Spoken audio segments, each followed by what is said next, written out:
Football সমর্থকদের জন্য UEFA champions league night সবসময় স্পেশাল।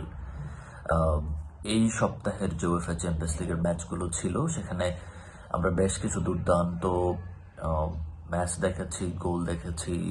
তবে সবচেয়ে বেশি আলোচনা হচ্ছে বায়ার্ন মিউনিখের লেনার্ড কার্ল নামক তরুণ প্রতিভাকে নিয়ে, যিনি 4 ম্যাচে 3 গোল করেছেন এবং এর মাধ্যমে চ্যাম্পিয়ন্স লিগের যে সর্বকনিষ্ঠ গোল স্কোরার রেকর্ডটি কিলিয়ান এমবাপ্পে ছিল সেটি ব্রেক করেছেন এবং বায়ার্নের হিস্ট্রিতে জামাল মুসিয়ালার সর্বকনিষ্ঠ গোল স্কোরার হওয়ার যে রেকর্ডটি ছিল সেটি ব্রেক করেছেন। আমরা লেনার্ড কার্লকে নিয়ে আলোচনা করছি, যার বয়স মাত্র 17। কার্লকে নিয়ে কেন কথা বলছি সেটির প্রসঙ্গে পরে আসছি। 17 বছর বা 18 বছর এরকম কাছাকাছি বয়সের আরও বেশ কিছু প্রতিভাবান ফুটবলার যারা ইউরোপে খেলছে, তাদের মধ্যে লামিন ইয়ামাল উজ্জ্বল একটি নাম, এবং এছাড়াও নতুনভাবে ইউরোপে এসছেন এস্তাভিও, চেলসিতে খুব ভালো খেলছেন।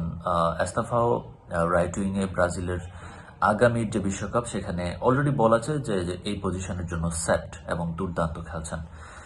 এছাড়াও আর্জেন্টিনার ফ্রাঙ্কো মাস্তান্তোনো রিয়াল মাদ্রিদে খেলছেন, জশ কিং রয়েছেন ইংলিশ প্রিমিয়ার লিগে খেলছেন। এরকম বেশ কিছু ফুটবলার যাদের বয়স 17 থেকে 18 কিন্তু ইউরোপের মঞ্চে খুব দুর্দান্ত খেলছেন। তাদেরকে তাদের প্রতিভা অনুযায়ী টিমে ইনক্লুড করা হয়েছে, গেম টাইম দেওয়া হচ্ছে।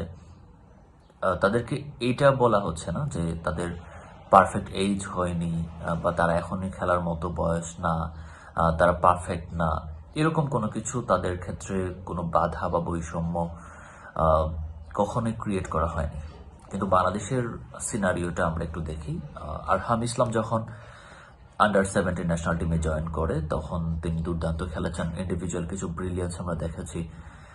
তখন থেকেই একটা কথা উঠেছিল সমর্থকদের মনে যে তাকে আন্ডার 20 টিমে জায়গা দেওয়া হোক। কিন্তু সেই সময়ে হেড কোচ হেভিয়ার ক্যাব্রেরো তিনি বলেছেন যে আরহামের বয়স হয়নি ওখানে খেলার, বা জাতীয় দলের ক্ষেত্রেও উনি একই কথা বলেছেন। টেকনিক্যাল ডিরেক্টর সাইফুল বারী টিটু উনি প্রকাশ্যে টকশোতে এসে বলেছেন যে আরহাম আমার চিন্তাভাবনায় আছে, তবে তার বয়স হয়নি। বিষয়টা হচ্ছে যে বয়সটা কবে হবে কিংবা কত বছর হলে আরহাম জাতীয় দলে খেলতে পারবে বা আন্ডার 20 অথবা আন্ডার 23-তে খেলতে পারবে, বয়সটা আসলে কত? সেই উত্তরটা অস্ট্রেলিয়া আমাদেরকে চোখে আঙুল দিয়ে দেখিয়েছে। আরহামের বয়স 17 বছর, অথচ অস্ট্রেলিয়ার মতো বিশ্বকাপ খেলা একটা দল তারা আন্ডার 20 ন্যাশনাল টিমে আরহামকে কল করেছে এবং কল করার মাধ্যমে আমাদেরকে শিখিয়েছে যে প্রতিভা থাকলে বয়স কোনো ম্যাটার না। এই বিষয়টা আমরা শিখতে পারিনি, অন্যদের থেকে দেখেও।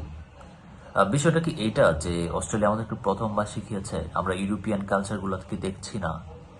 আমি একটু আগে যাদের নাম বললাম তাদের খেলা নিশ্চয়ই টেকনিক্যাল ডিরেক্টর বা হেড কোচ ওনারা দেখেন।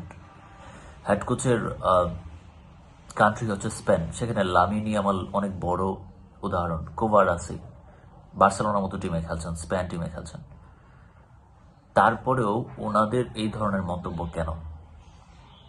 আসলে আমাদের কাছে মনে হয় যে বাফুফের অনেক কাজের জায়গা রয়েছে, তারা সেই কাজগুলো করেন না, তাদের সক্ষমতার অনেক কিছু থাকে না, ফাইন্যান্সিয়াল অনেক প্রবলেম থাকে, সেগুলোর বাইরেও তাদের মনস্তাত্ত্বিক একটা প্রবলেম রয়েছে।